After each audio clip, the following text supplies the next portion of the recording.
బులెటిన్లో breaking news చూస్తున్నాం. AP ముఖ్యమంత్రి చంద్రబాబు, డిప్యూటీ సీఎం పవన్ కళ్యాణ్, మంత్రి నారా లోకేష్లపై సోషల్ మీడియాలో అభ్యంతరకర పోస్టులు పెట్టిన రామ్ గోపాల్ వర్మపై 2 తెలుగు రాష్ట్రాల్లో 9 కేసులు నమోదయ్యాయి. ఒంగోలు పోలీసులు ఆయనకు 2 సార్లు నోటీసులు జారీ చేసినా ఆయన విచారణకు హాజరు కాలేదు. అంతేకాదు, అరెస్టు భయంతో ఆయన అజ్ఞాతంలోకి వెళ్లిపోయారు.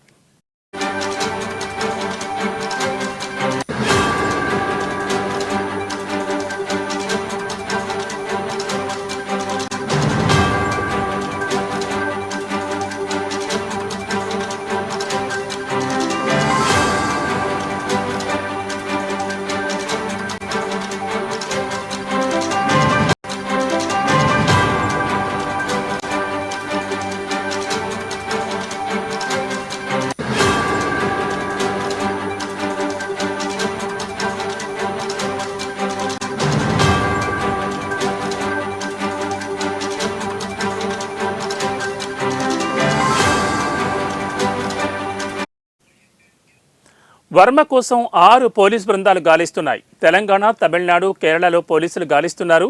తాను ఎక్కడికి పారిపోలేదని నిన్న ఒక వీడియోను వర్మ విడుదల చేశారు. మరోవైపు వర్మ ముందస్తు బెయిల్ పిటిషన్లపై ఏపీ హైకోర్టులో ఈరోజు విచారణ జరగనుంది. హైకోర్టు ముందస్తు బెయిల్ ఇస్తుందా లేదా అనే విషయంలో ఉత్కంఠ నెలకొంది.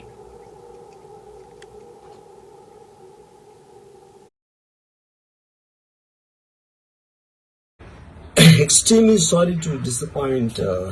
నేను ఉనికిపోతున్నాను, మంచం కింద కూర్చొని ఏడుస్తున్నాను అని అందరూ what ever the media speculating, అందరికీ చిన్న డిసప్పాయింట్మెంట్ ఉండొచ్చు వీడియో. ఇక్కడ పాయింట్ ఏంటంటే, I just want explain the whole concept. ఇప్పుడు నేను ఆల్మోస్ట్ ఒక 1 year బ్యాక్ ఏదో ట్వీట్స్ పెట్టాను అనే ఎలిగేషన్.